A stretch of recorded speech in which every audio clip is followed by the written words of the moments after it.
મહેસાણામાં વિસનગરની SK Patel university દ્વારા નવરાત્રીનું આયોજન કરવામાં આવ્યું, જેમાં એસકે યુનિવર્સિટી ખાતે આરોગ્ય મંત્રી ઋષિકેશ પટેલ હાજર રહ્યા હતા। ત્યારે સ્થાનિક સાંસદ સહિત લોકસભાના સાંસદ સહિત આગેવાનો પણ ઉપસ્થિત રહ્યા હતા।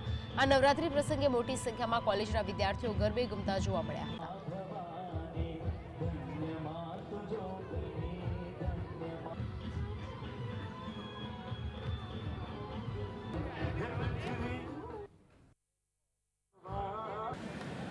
Thank you sir.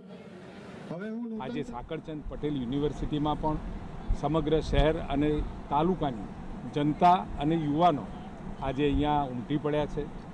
ખૂબ અભિનંદન આપું છું કે વર્ષોથી આ પરંપરા સાકળચંદ યુનિવર્સિટીમાં પ્રકાશભાઈના નેતૃત્વમાં ગોઠવાઈ રહી છે, ત્યારે ખૂબ સારી રીતે આજે અહીંયા સાકળચંદ પટેલ યુનિવર્સિટીમાં ગરબા મહોત્સવનું આયોજન કરવા માટે સમગ્ર પ્રકાશભાઈને એમની ટીમને અભિનંદન।